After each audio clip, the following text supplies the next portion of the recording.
All right, well, welcome everybody to the most recent iteration of my live weather and climate office hours. This one was scheduled a little bit off cycle, partly because I have had some travel in the mix, and also because there is some interesting stuff going on, both regionally in the Southwest in the U.S. and, of course, globally. I think at this point you'd have to be living under a rock to have not heard about the exceptional and really what's most remarkable about it, how wide-breaking record heat is right now, how widespread record-breaking heat is, that is to say, all across the Northern Hemisphere. There are currently at least 3 regionally unprecedented heat waves unfolding simultaneously. And this has been true now for some weeks, where at least some places experiencing unprecedented heat almost continuously. But more recently, this has been true simultaneously across multiple regions on multiple continents. So I'll start in North America, and of course that's the focus of a lot of what I talk about anyway. The heat recently has been anchored in the south and southwestern United States, really over the desert Southwest. This has now been going on for weeks. Phoenix is getting close to 2 consecutive weeks with high temperatures exceeding 110 degrees Fahrenheit. Of course, it gets to 110 and above every summer in Phoenix, but it is not like that every day of summer. You get it in bursts. This year, it has just been relentless. Last night, Phoenix experienced its warmest overnight minimum temperature on record. It did not get below 97 degrees at any point in the last 24 hours, including in the wee hours of the morning. So Phoenix has been sitting up there in the 110 to 118 degree range in the daytimes, and it's been staying in the 90s at night. In fact, I don't believe it's dropped below 90 degrees in almost that 2-week period in Phoenix. Don't quote me on that last statistic, I'm not 100% sure, but this is a remarkable string of extremely hot weather, even in places that are already famous or infamous for being hot places. A number of other spots in the western U.S. have approached their July or even all-time monthly record values during this heat wave, including Reno, Nevada, up at 108. It's only gotten that hot once before, and so it tied its all-time record for the city of 108 degrees. Again, Reno, a high desert city that is very, very hot for a place at that relatively high elevation. This is not one of the lower deserts in the West. So it's been extremely to record-breakingly hot across the interior portions of the desert Southwest, including portions of the southern Great Basin, southern and western Great Basin. And then California has seen one of those early season dipole heat waves where it is extremely hot inland and even record-breakingly so in some places. Many places in the San Joaquin Valley in particular broke records on multiple consecutive days, especially over the weekend, but all beyond that as well. Parts of the southeastern deserts of California, Palm Springs, up around 120 degrees, which again, Palm Springs is a very hot place, but 120 degrees is extremely hot even for Palm Springs, and that broke daily records. Not aware of any monthly or all-time records broken in California during this heat wave, but plenty of daily records, and as I mentioned, the epicenter of the heat wave is actually a bit south and east of California, where places in the interior Southwest, which are in many cases extremely hot places to begin with, have actually been breaking records, including tying some all-time records. And the more impressive part of this heat wave, it's its longevity in the interior Southwest for the next 2 weeks to come. So Phoenix is going to set an incredible string of extreme heat. It's just going to keep going and going and going. California, I mentioned, there's this dipole heat wave where it's not going to be exceptionally hot, and it has not yet been exceptionally hot in coastal California. And the coast has been warmer than average in recent days, but nothing exceptionally so. So there have been a great contrast between record-breaking warmth across the Central Valley and in the foothills and mountains, and moderately anomalous warmth along the coast, which is of course still in great contrast to the unusually cool conditions that have persisted for weeks to months recently. I noticed several folks have commented that there's that the camera is an issue again. The video is blurry. I'm going to take a second. Camera off and back on again. The quintessential solution for tech problems. Video input. My apologies. I'm still not the most familiar with some of the ways this. See if the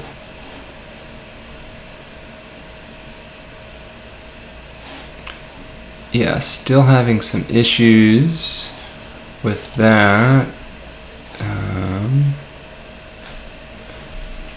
All right, forgive me. I'm just trying to make this so that it actually works for all the people who are watching. You can probably still hear me. The camera should go blank for a moment, and then should magically come back. Looks like I'm in better focus now. I'm waiting for it to come back up on the live stream. Yes, that looks better. Great, perfect, thank you. Thanks for bearing with me. I know this is a little bit frustrating, but it's all a bit of a learning curve. All right, so to return to the topic at hand, California has now finally gotten out of its unusually cool window, although that is focused mainly inland, and folks along the coast have gotten a merciful reprieve. That's not unusual. During early season heat waves. In other words, it's not unusual during heat waves prior to late August or September or October, because in October those are the kinds of heat waves, those autumn heat waves, late summer heat waves, the ones where you often get offshore flow, so wind blowing from land to sea that can create very, very warm temperatures right along the immediate coast all the way to the beaches. This is not that kind of flow pattern. This is one where there's relatively neutral flow, so there's rains in that coastal strip where, of course, many or most of people who live in California live in that coastal strip. And so that is often a characteristic of these early season heat waves where there's large contrast between the coast and inland. That tends to diminish later on with heat waves that occur in the autumn. So this has been a relatively prolonged heat wave already across the interior, and if you're living near the coast, you might be saying, what heat wave? This has been a theme in recent years where folks who live in coastal areas in the Bay Area or the LA Metro or San Diego areas are like, what the heck are you talking about? It has not been warm, it's been chilly and foggy. And I think what folks do need to remember in those cases is that there have been many days above 110 degrees in the San Joaquin Valley at the same time that folks have been experiencing anomalous or at least relatively less anomalous warmth along the coast. Another thing that happened in the past week is there was a brief episode of some dry lightning in portions of Northern California. It wasn't a huge outbreak. It did ignite a few fires, but not too many, nothing that was extremely unmanageable. Looks like we largely dodged that bullet. And the reason for that, it was not a particularly prolific dry lightning event, but probably equally importantly is the fact that vegetation conditions are not exceptionally dry relative to recent years. That is something that is different this summer because of the cool spring and the moist winter that we had leading into this, and that has helped out keep fire season tamped down a bit, at least to this point. That might start to change sooner rather than later now as things are really drawing out in earnest, but at high elevations and in the Sierra Nevada, there really is still a lot of extra soil moisture due to either at the very highest elevations snow that remains on the ground, and at somewhat lower elevations residual soil moisture from that large late season snowpack that only passes at low elevations, and the brush in brushier areas in between is getting awfully dry as well. So one thing that I did want to, if you can comment on it, just as on the tech side, I'm noticing that there seem to be some additional interruptions in the live broadcast lasting like a second to 3 seconds at a time. These won't show up in the recording, but I am wondering if people are experiencing these as interruptions in the live stream as well. So just feel free to leave comments about that. I'll take a look at those in a minute. So what's going on globally is even more remarkable. We have, of course, this now very prolonged and record-breaking heat wave from this ridge that's anchored The desert Southwest, and also Texas. Texas has been enduring just an incredible heat. But the deep South as well, South Florida and Central Florida, have just blown past all sorts of temperature records, where the humid heat wave there has just been unbearable. Water temperatures in the shallow parts of the Gulf of Mexico near the South Florida coast, not just in the bays and inlets, but in open water as well, albeit shallow open water, in some cases only a few feet deep. Water temperatures have been in the upper 90s Fahrenheit. Upper 90s Fahrenheit, which is just, I don't know the exact warmest ocean surface temperature in the world, but upper 90s has got to be pretty close. So that's a pretty remarkable number that we're seeing. Obviously, the air temperature in South Florida and the humidity is even more extreme than usual. So it's heat waves in the eastern half of Texas along parts of the Gulf Coast as well. You may notice some rumbling in the background. That is not an audio interruption. That is actually a thunderstorm. Again, I'm live streaming to you from Boulder, Colorado, so you may hear those rumbles in the background. So that is not among the litany of technical difficulties I've been experiencing recently. All right, well, it seems like people are experiencing these interruptions. That is a problem. I'm going to have a live stream, and the bandwidth is more than ample. So if anybody has any streaming or YouTube experience, I would be, if you could reach out to me after this, I would be happy to engage to try and improve future live streams. Globally, there have been just this unrelenting string of extreme, and I don't say this lightly, record-shattering heat events in recent weeks and months. And by record-shattering, I mean not just breaking all-time records, but breaking them by enormous margins. And by enormous margins, I mean by multiple degrees Fahrenheit. So the hottest temperature ever observed, and then observing a temperature several degrees higher than that.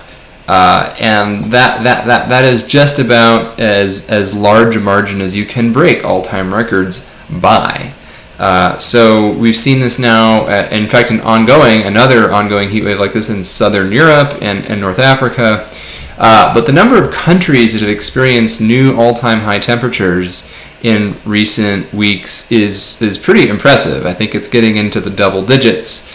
So this is clearly not an isolated or even a continental scale event, but a global hemispheric scale event where, and it's just happening over and over again. This summer, we're now pretty confident that this is probably, we've just experienced the warmest week, the warmest days, and probably we only have daily scale granularity for temperature records going back about a century or so. So it's not possible to make a claim that we've experienced, say, the hottest day in 1,000 years, and some folks have even gone as far as to say in 100,000 years.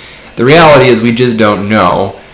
We do not have any way of measuring daily temperature going back 100,000 years, and so it's difficult to say that any of the days this week were the hottest in 100,000 years. But that's sort of irrelevant and distracts from the main point that this is clearly unprecedented territory, and the more interesting thing is that this is not some random isolated anomaly, as those days that may or may not have occurred 1,000 years ago would have been. This is part of a very sustained, clear warming trend.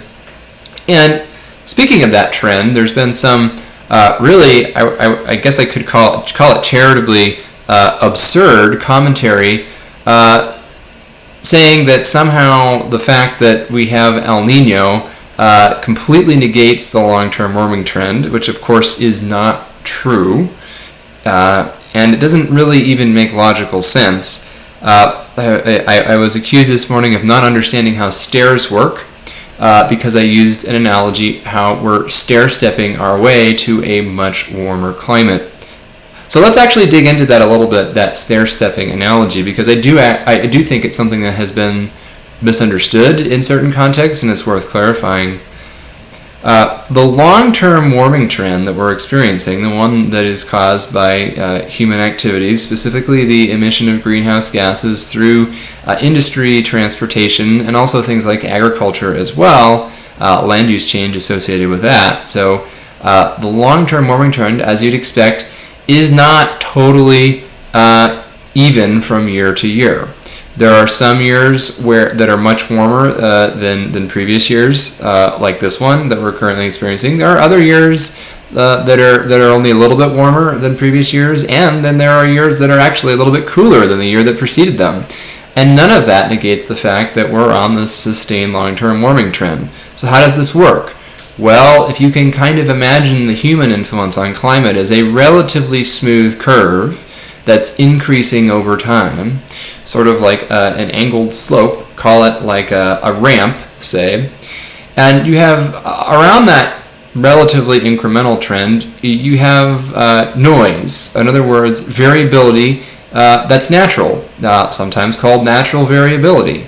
And that kind of looks like this. It's just sort of zigzagging, random noise. Sometimes there's semi-periodic phenomena that kind of look like a sine wave, like an ocean wave, that has a peak every few years and a trough every few years. You can think of that something like El Nino, La Nina cycle, which is a natural cycle, and it does result in local minima and maxima in global average temperatures on a cycle that's 3 to 7 years long or so. The El Nino years tend to be the warmest, and the La Nina years tend to be the coolest. And in a stable climate, you would kind of see that El Nino-La Nina oscillation around sort of on average a flat line. You get the El Nino years are warm, the La Nina years are cool, and the average is kind of right there in the middle. Over time, you can kind of see how the average kind of wiggles about the same average. But the difference is when you have a long-term warming trend, as we do from human-caused climate change, looking like this, when you superimpose the natural wiggles on top of that ramp, you get something that kind of looks like stairs because it goes incrementally upward. And there are some years where there's not really any warming. Sometimes there's even multi-year periods where there's no obvious warming. But if you zoom out and look at the long-term trend, it's very clear that the big picture is towards warming. Climate scientists sometimes refer to that as stair-stepping because on a graph it literally resembles stairs, where there is a clear long-term increase, but it's not what you might call monotonic. It doesn't actually increase every single year. There are some years where it decreases, some years where it increases by a lot, other years where it increases by a little or doesn't change at all, but the long-term trend is very clear. Superimposed on top of this human-caused warming trend can lead to years that are cooler than previous years without negating anything related to the long-term warming trend. Just to reassure folks that I do in fact understand how stairs work. All so now that we have that out of the way, and again, I apologize for the skipping. I don't know why it's doing this so much. I'm going to have to work on this. The real challenge is that places that are threatening or exceeding their all-time record highs are being pushed to the limits, and we're seeing more and more evidence of electrical systems, of transportation networks, of medical systems being pushed to and beyond their limits in places that have not just experienced a day or two of extreme heat, but multiple weeks of consecutive extremes. I mean, I'm reading today about people in airplanes at Harry Reid difficulty taking off when it gets as hot as it has been.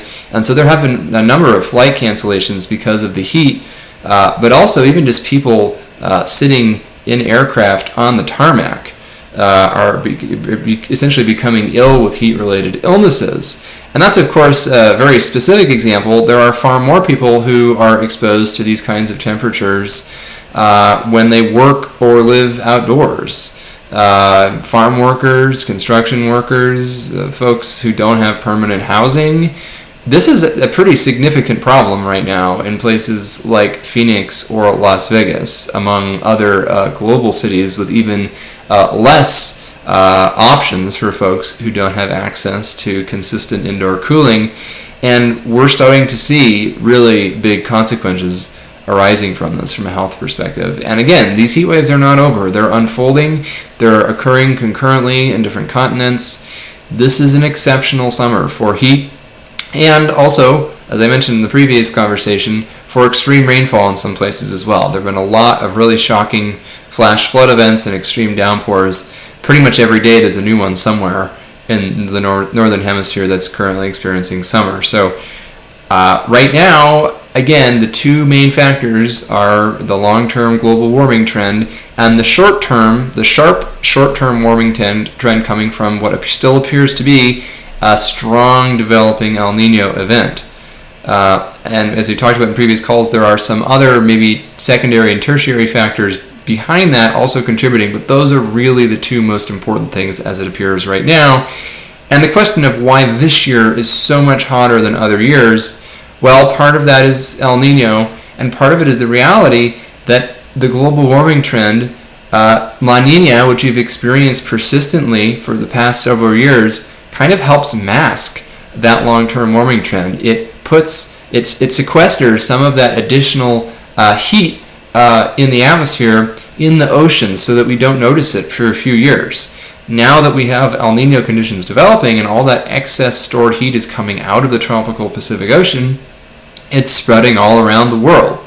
That's what atmospheric circulation patterns do. They help move excess heat from the tropics to the polar regions where it can be dissipated more effectively. And what we're experiencing is sort of what that looks like when additional energy, additional heating sequestered in the subsurface of the ocean is unleashed by El Nino. And that is one of the mechanisms why global average temperatures tend to be hotter during El Nino years, and why we see this stair-stepping effect, where some years or some multi-year periods we don't see a whole lot of warming, but in other years we see quite a bit, and so the long-term warming trend is sort of the average of these big jumps plus the plateau periods.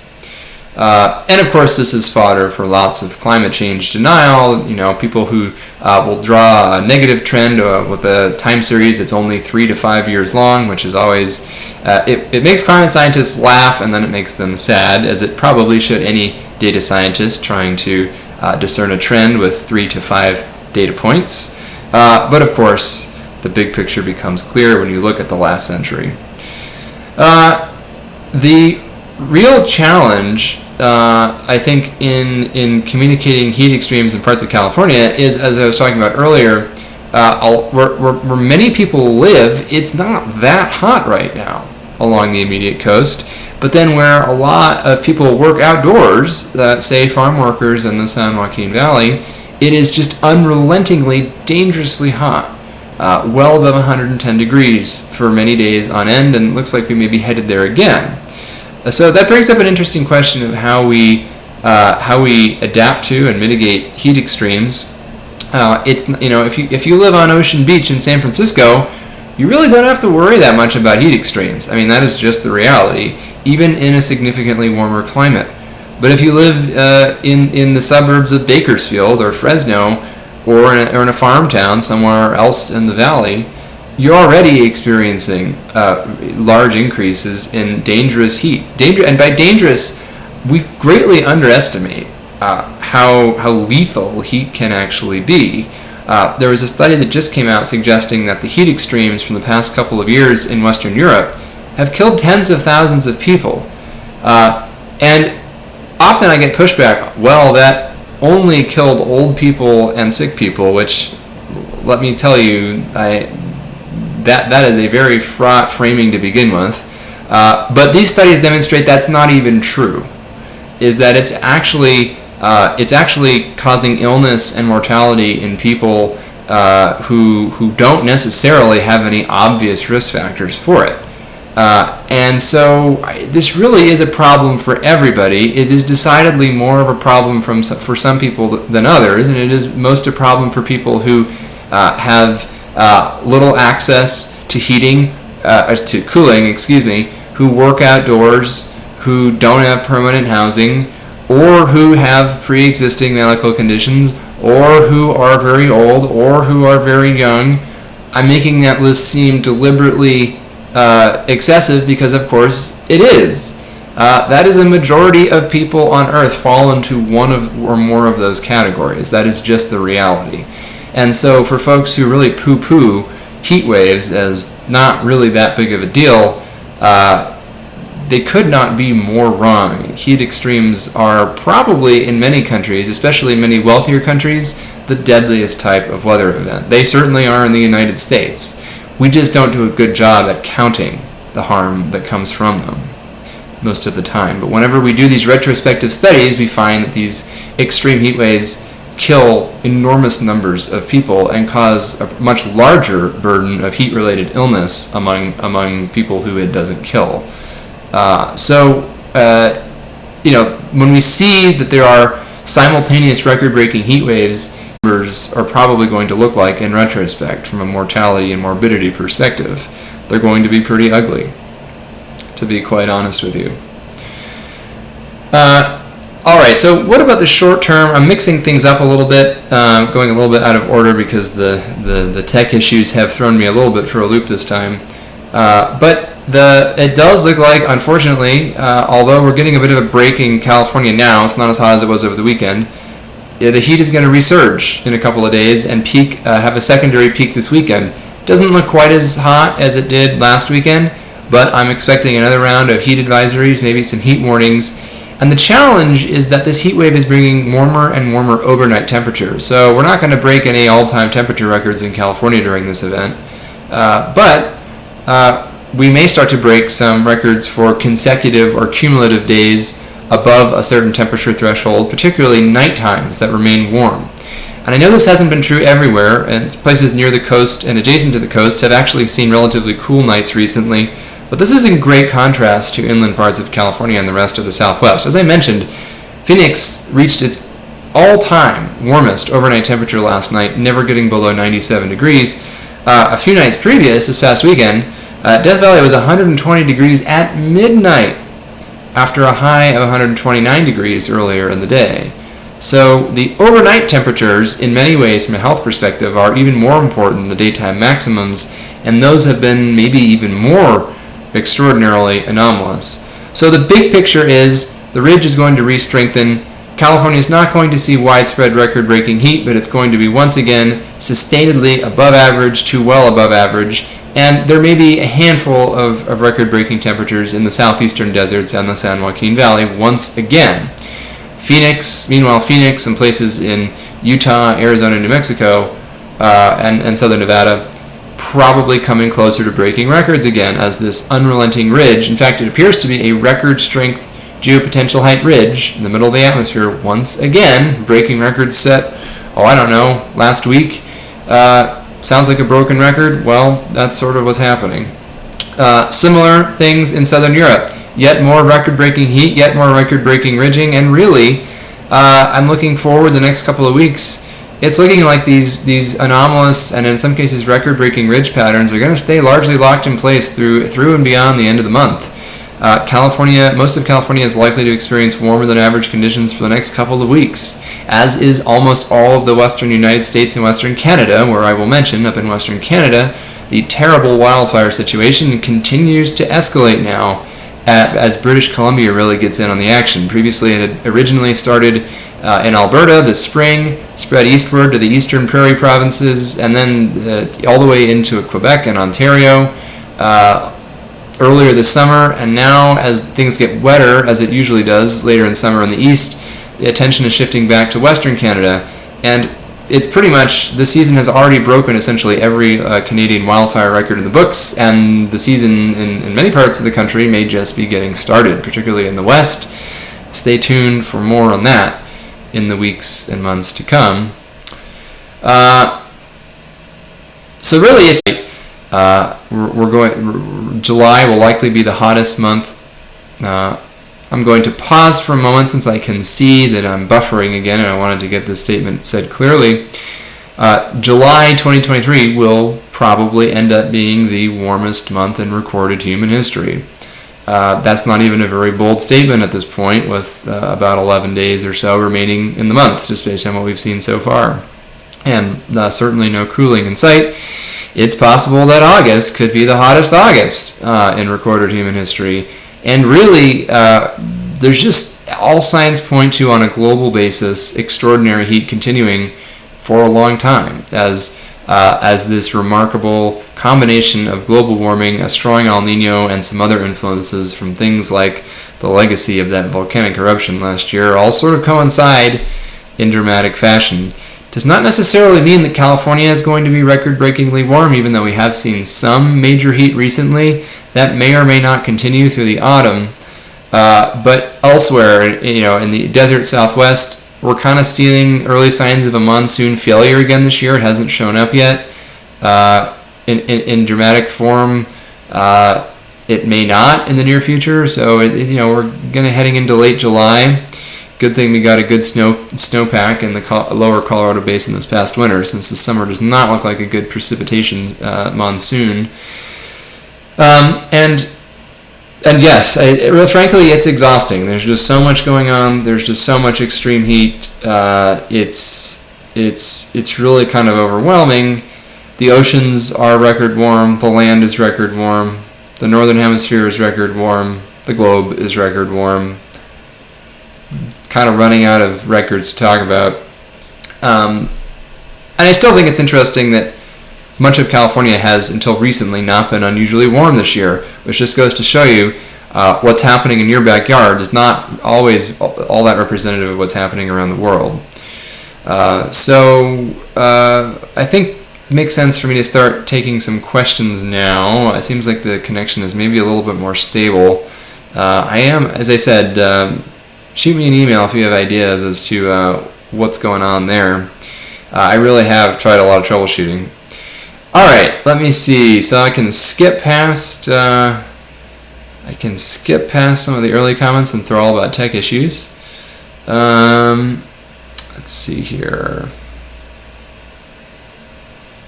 Bill asks, do you see the multiple synchronous heat waves as consistent with or supportive of the Wave 7 hypothesis of jet stream sinuosity?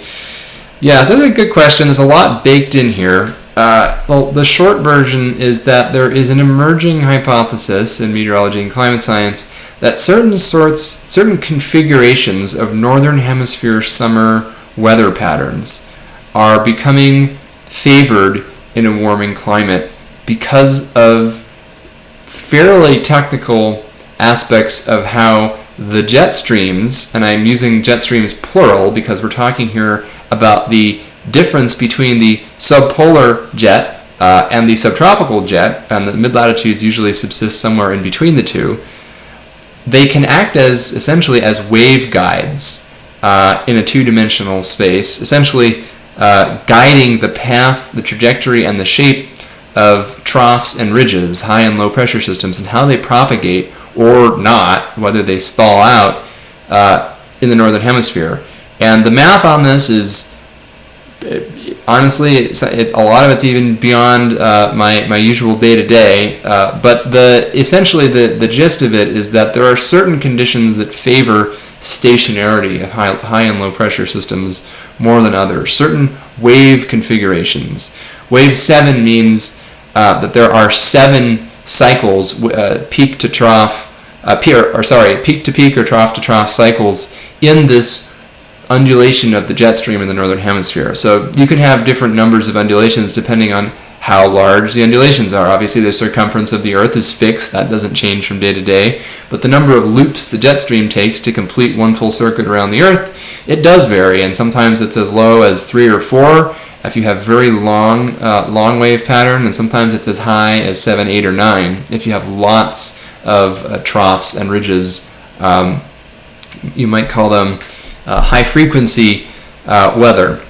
And so there is some evidence that wave 6 or 7, when there's 6 or 7 waves in the Northern Hemisphere during summer, that it sort of superimposes upon the natural background state and amplifies pre-existing wave patterns in the atmosphere in a way that allows them to sort of become self-reinforcing. So a vicious cycle of some short to medium term duration, where you get ridges of high pressure and respectively troughs of low pressure in between them that sort of gets stuck in place for sometimes for weeks at a time.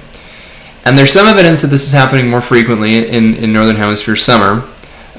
This is notably a summer claim. There's not a whole lot of evidence at this point of it happening systematically in other seasons. So as much as folks like to invoke it in winter, there's not yet a whole lot of evidence that's happening in winter. But in summer, when the Northern Hemisphere jet streams are weaker, it's easier to enter this state, and it's more possible for this condition to favor stationarity of these ridges of high pressure. And so the hypothesis goes essentially that as the climate warms and as jet streams shift slightly poleward and in some cases weaken a little bit, and that part is pretty clear that it is happening, that it's more likely that the jet stream enters this wave number configuration favorable for stuck or persistent weather patterns. And that would indeed be consistent with what we're seeing, at least at times this summer, where we're getting these high pressure. That is something that is consistent with that hypothesis. It is still a hypothesis with a growing amount of evidence in its favor, but not an overwhelming amount. That's my current personal assessment. And a decade ago, it was extremely speculative without really any evidence. Today, I would say it's moderately speculative, but with a growing body of evidence supporting it. So, in other words, I think it's increasingly likely that there is some there.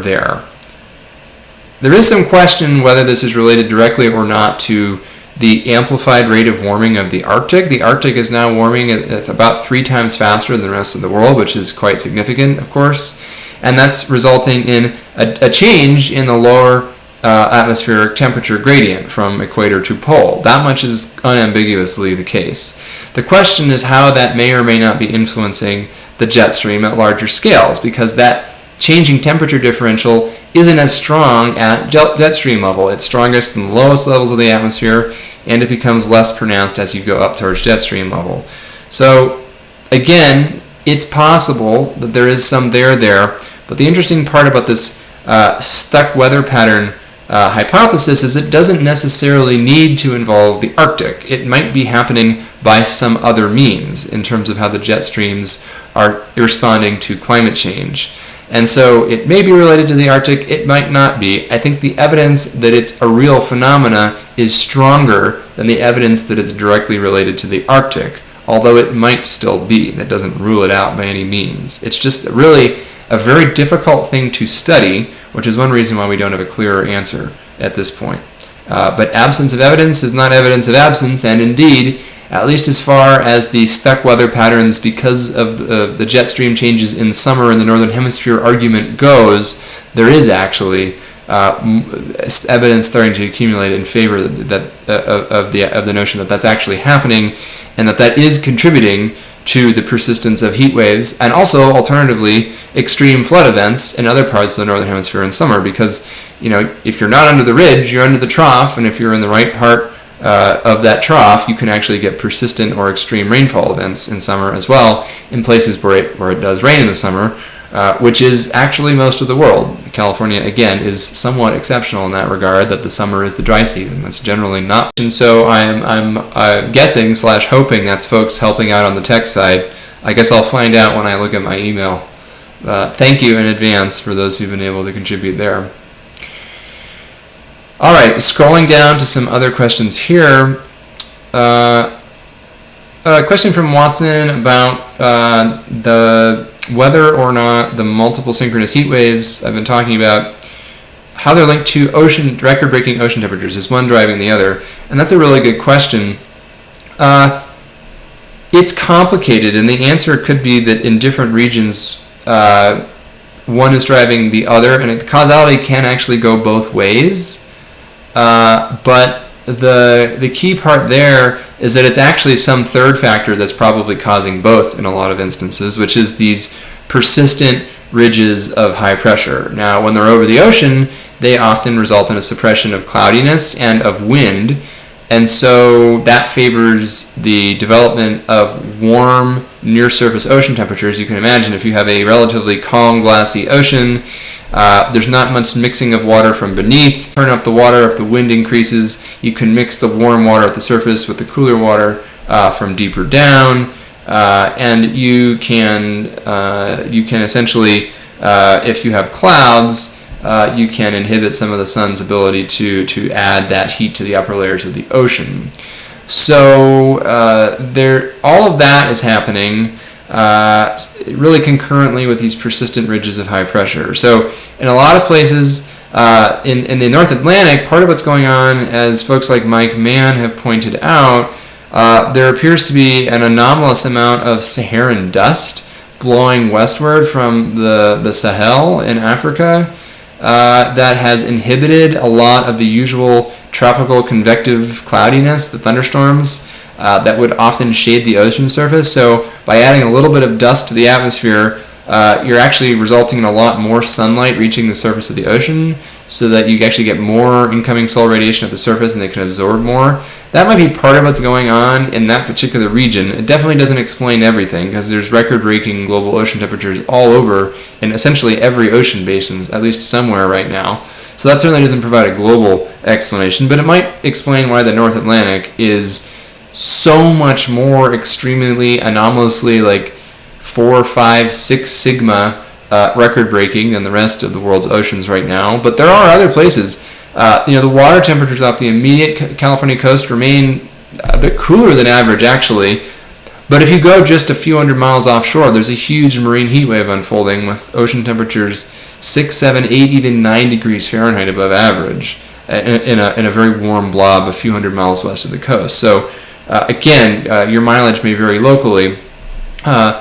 So I think in many cases it's this third external factor that's driving both the oceanic and the terrestrial heat waves, which are these persistent ridges of high pressure. But of course, once you get extremely warm oceans, it's easier to maintain heat waves. And in places like Miami and the Gulf Coast, for example, where they're experiencing record-breaking heat indices, combined temperature and humidity metrics, that record warm ocean nearby is of course influencing that pretty directly. So there are some places where, yes, the ocean is really driving the terrestrial heat wave. This is in sort of warm, tropical, humid coastal locations. But then there's plenty of other spots, far from warm ocean basins that are experiencing record heat also. So it also clearly isn't just that. And so I think there's a lot going on here.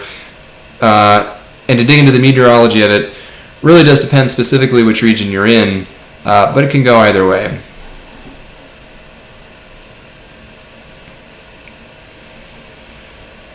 All right.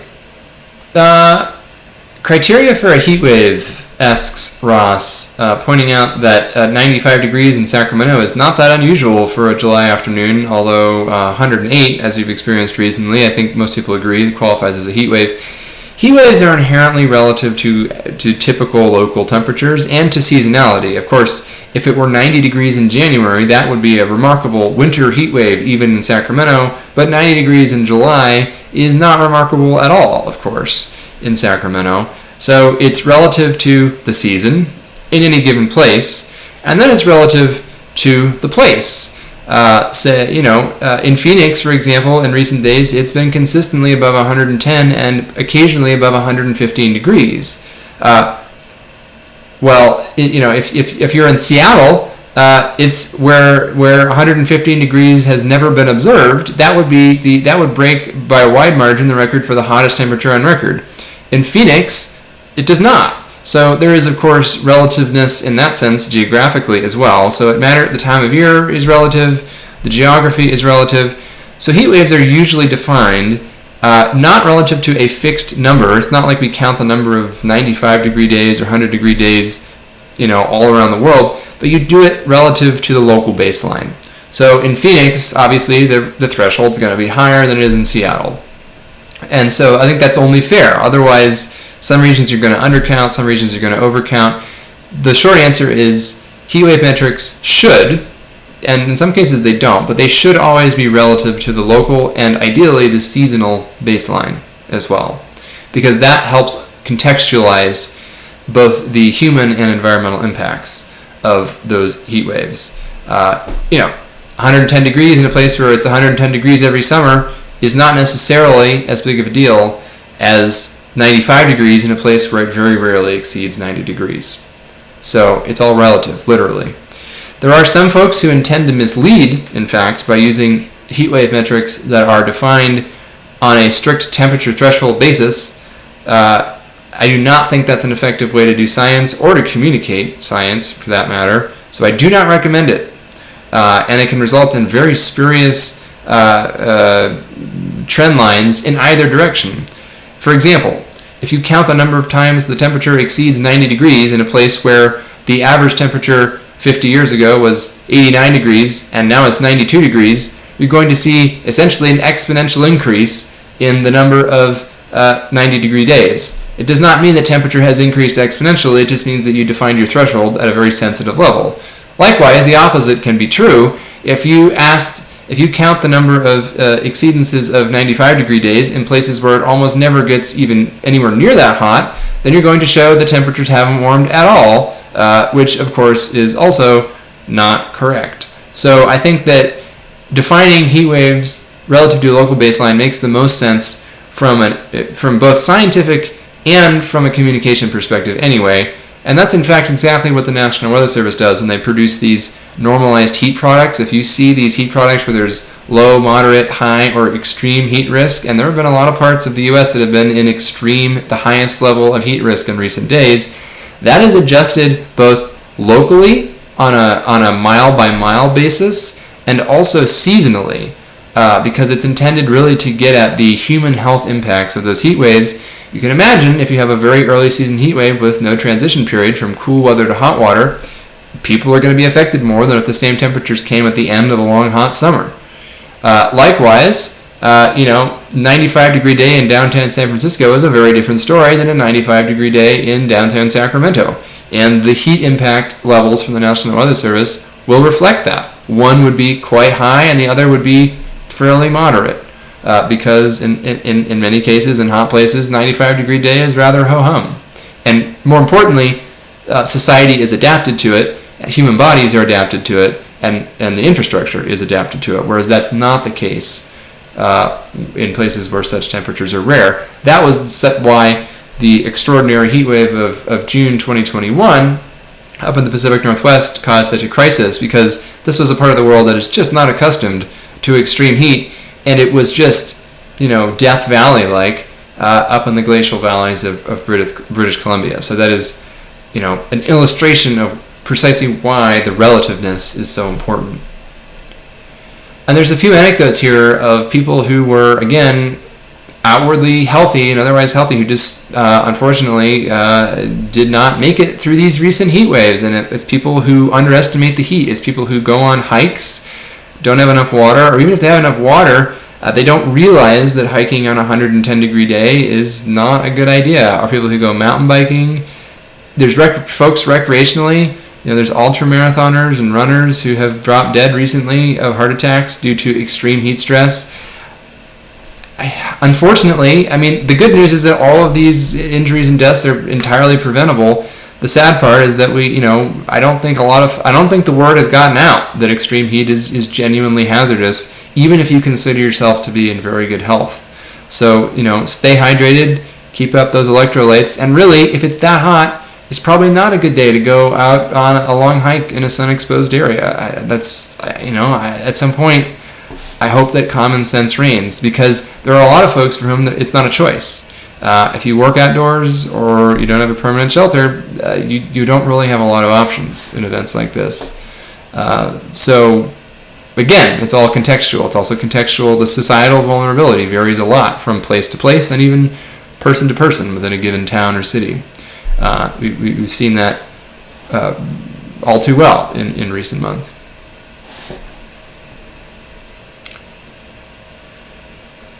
Let's see. A question from Barnett about whether or how El Nino could affect snowfall in the Sierra this coming winter.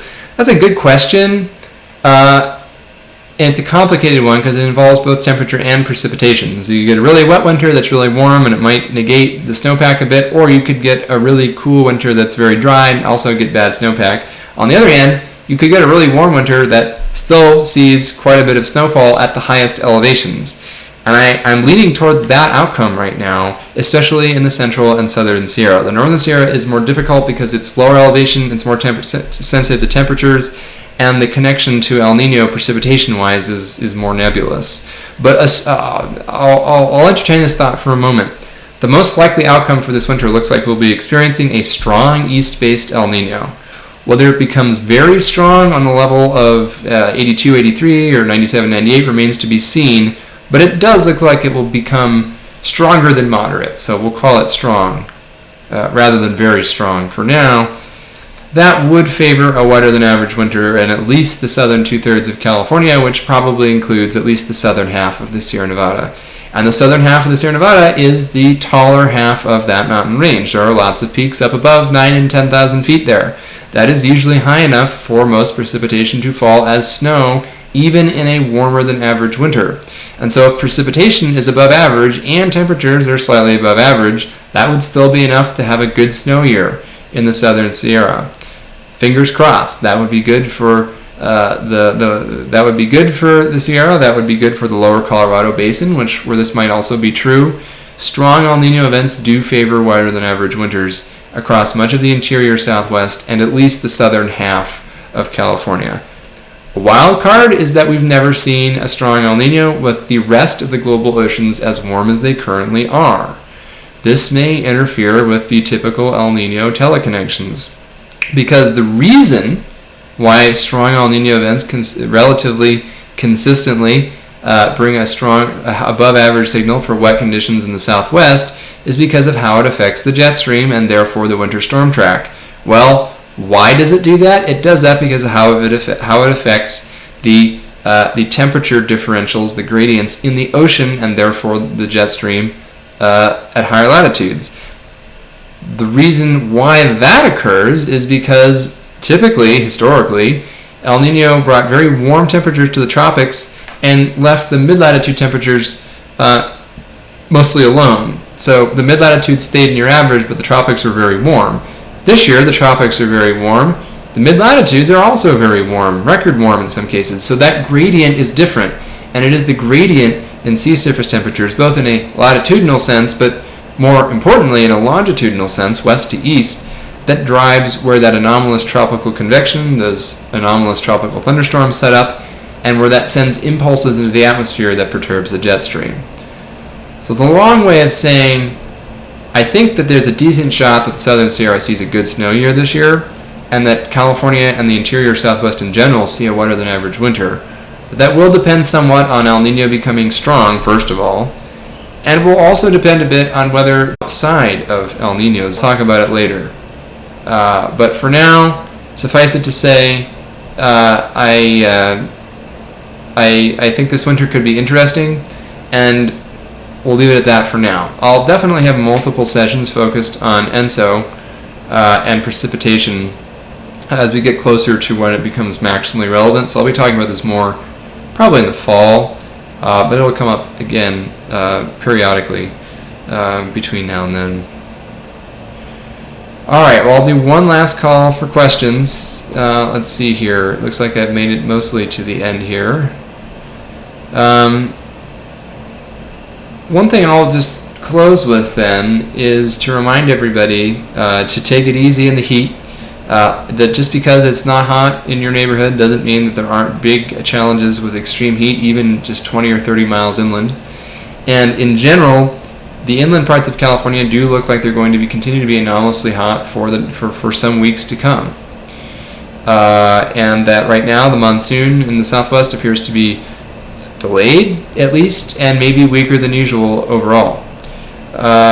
We could see another modest lightning outbreak somewhere in California again at some point in the next couple weeks, along with this heat. So wildfire risk is escalating as fuels dry out and as the likelihood of lightning ignitions increases. I do expect to see fire season accelerate throughout most of the West because this heat wave is broad and affecting most of the western states. There will be occasional adverse fire weather events up in the Pacific Northwest and Canada in the coming days, so there will be increasing competition for resources, and so if big stuff does eventually start to get going in California or adjacent states, I think that things will likely heat up. Probably not as much as they have in Canada. I don't think this is going to be anywhere near a record-breaking fire season in California this year, unlike in Canada. But, again, there is some zero-sum game in the sense that firefighting resources are pooled throughout much of North America during the summer still. So keep that in mind as we head closer to peak season in California and some of the other western states. With that, I'll thank everybody for bearing with me through the technical difficulties. I am going to try on working those out. I don't really know what's behind them, but my goal is to have as many of those resolved as possible by the next office hour. At least I'm in focus, so we fixed that one by turning the camera off and on again. Thanks again for listening, and I'll talk to you